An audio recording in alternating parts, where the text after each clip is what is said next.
Okay, look, most Americans use one or more forms of social media, and it can be an important way to communicate with friends and family. And then for some of us, we actually use it to communicate to the entire world. And it becomes an important tool to get a message out to the masses. But what if social media platforms actually favor one point of view over others? Now, that's exactly the charge that's been leveled against Facebook and Facebook-owned Instagram, as well as Twitter and Google-owned YouTube. These massive, multi-billion-dollar social media companies have become far more than just media platforms. Now they function like public utilities and have become almost as ubiquitous as electricity, running water, and telephones. And if water or electricity or even telephone service were delivered to you differently because of how you voted or what your political or religious leanings were, would you say that's okay? I bet not. And I feel pretty sure that being appalled by such a thing would be consistent among people, whether they're from the left or the right, Democrat, Republican, or independent. Now, Facebook recently apologized to social media sensations Diamond and Silk for taking down some of their content. And it wasn't because it was vulgar, because it wasn't vulgar. It wasn't because it was hateful, because it wasn't. And it wasn't because it was filled with patently false information, because it wasn't filled with that. It was because it was pro-President Trump. And they're not the only ones.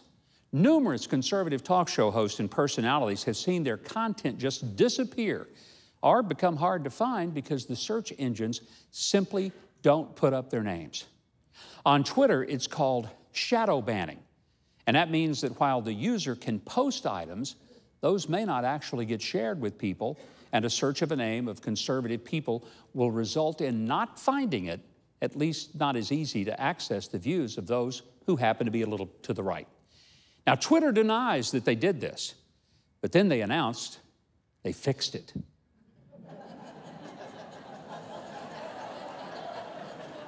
Why do you fix something that you didn't break? Facebook has over 2 billion users, and it's been a little bit picky and selective about the content that it posts. I even experienced that very thing when I launched Chick-fil-A Appreciation Day back in 2012. Facebook suspended my Facebook account until I protested it, and I pointed out that all it was designed to do was to tell people about the event. Now, the page eventually got restored, but not before some serious protest and the loss of about 24 hours of use of the page. Now, here's the question.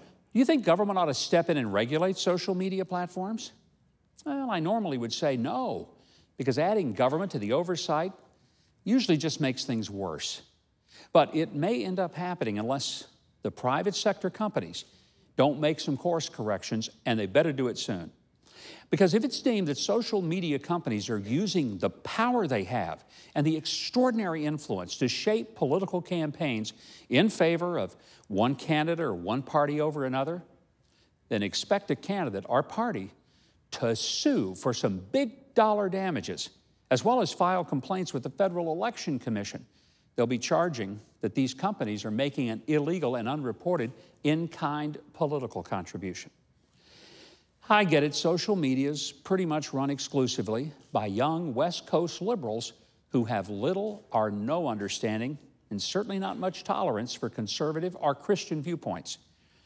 They might want to fear a couple of things. One is that someone in the conservative or Christian world with a boatload of money might just create something called, well, what about Faithbook? Or that people who are fed up with the manipulation of the news and information might inspire some very heavy government regulation and then cause the social platforms to be forced into a transparency they just don't have. To the social media companies, we'll be watching you. That's what we'll be doing.